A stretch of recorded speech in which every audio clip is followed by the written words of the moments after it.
Magandang umaga po sa inyong lahat. Magandang umaga po, Father.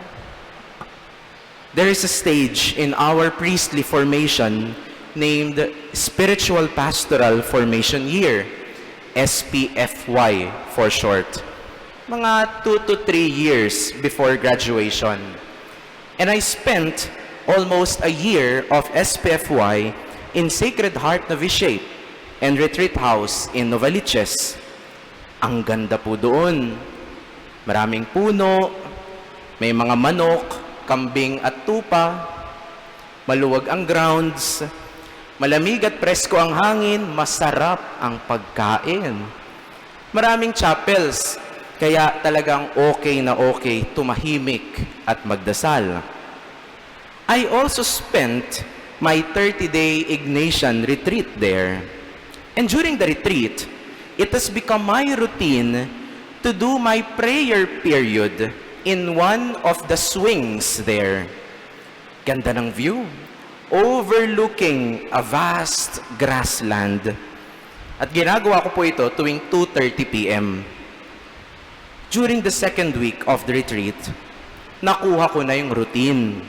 I observed that at 2:45 p.m., one of the ground workers would go out and shout at the grassland.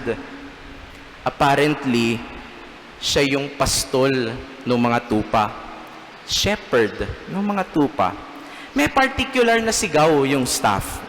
And at his voice, the herd of sheep would go back to their barn or their sheepfold.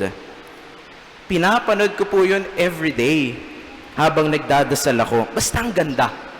Pila-pila yung mga tupa, bumabalik sa kulungan araw-araw.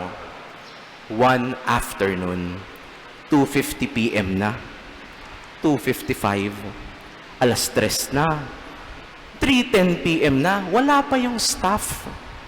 Habang nasa swing po ako at nagdadasal, sa aking kakulitan, naisip ko, subukan ko kayang papasukin yung mga tupa sa kulungan. Total, alam ko naman na yung sigaw ng staff. Baka sumunod sa akin. Kasi ako po'y magaling manggaya ng boses eh. Tumayo ako. Lumapit ng kaunti dun sa damuhan at sumigaw ako nang ginagaya yung boses at sinasabi ng staff. Pagkasigaw ko, deadma. Hindi po ako pinansin ng mga tupa. Pangalawa, pangatlo, sa ika-4 na beses itinigil ko na po. Baka mapagkamalan akong may something ng mga kaklase ko. At totoo pala talaga yung nakasulat sa gospel ngayon.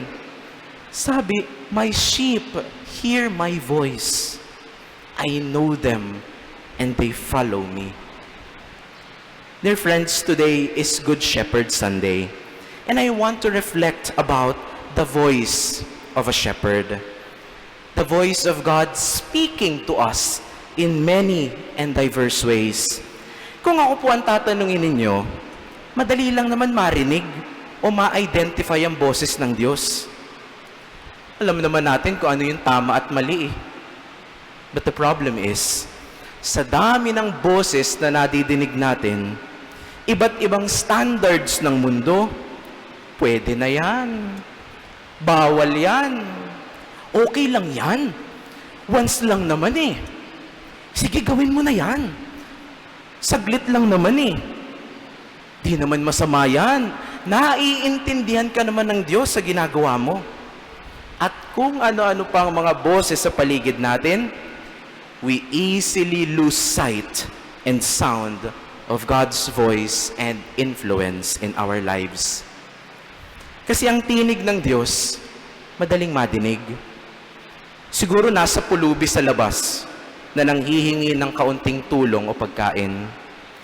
Siguro nasa kaibigan nating may mabigat na problema ngayon na kailangan ng makakausap. Siguro nasa pagpapatawad natin ng mga taong naka-offend at nakasakit sa ating damdamin. Siguro nasa mga tao, nasa mga kapamilya, kamag-anak natin na sobrang hirap mahalin at pagpasensyahan. Siguro nasa homily ni Father ngayon na nagsasabing, kaya mo yan.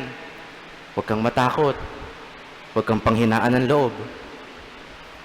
Today, dear friends, is also Mother's Day.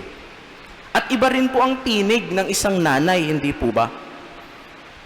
Isa yung tinig ng pagmamahal at pag-aalaga hanggang dulo. Marami pong mga nanay na nandito ngayon. Pati nanay ko nandito po ngayon. We greet and pray for all the mothers here.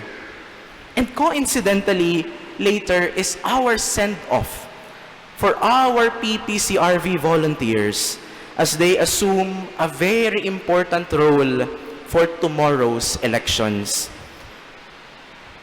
Nakita niyo po yung mga naka-blue sa harapan? Mga kaklase ko po yan sa Ateneo Graduate School of Business. At mamaya po, kasama namin yung mga PPCRV volunteers na magbibigay kami ng voters education in light of the elections tomorrow. At para sa ating lahat, sana naman bukas bumoto po tayo ng tama. Sana kinilatis nating mabuti. Sana pinakinggan natin hindi yung ingay sa paligid natin, kundi yung boses ng konsensya sa ating mga puso na nagsasabi kung sino ang nararapat na maupo at mahalal. Sana isang namumuno na may mahusay na competence, may conscientious character, at selfless purpose para sa ating bansa. Yan ang tinig ng mundo na kailangan natin ngayon. Finally, last Tuesday po, meron na kaming face-to-face class in Ateneo Rockwell for our MBA class. Maaga po akong dumating sa Ateneo kasi ayokong matraffic dahil Makati po iyon. Usually, naglalakad-lakad po ako sa Power Plant Mall. But last Tuesday, hindi ko po alam. I was just feeling tired of my schedules, of my classes. Medyo not feeling well pa po ako nung time na yon. Daming kinausap at inayos na problema, and even overwhelmed by my new appointment. Hanggang end of May na lang po ako dito sa cathedral, at baka ito ang aking huling 11 a.m. Mass ngayon. Hindi ko alam. I went to the school chapel and did my examen and prayer. Hindi ko po namalayan, napikit ako at nakatulog. Alam nyo, ang galing. Kasi nagising ako sa music. May nagpatugtog ng kanta doon sa speakers ng chapel. And I know the song. Yung kanta, ganito yung lyrics. Yet all shall be well. All shall be well. You will see. All shall soon be well. All things, all men and women, all the world, all shall be well. See, we are all like the sheep. Nandyan lang naman eh. Nandyan lang naman yung boses, yung tinig. We just need to listen to the voice of the Good Shepherd.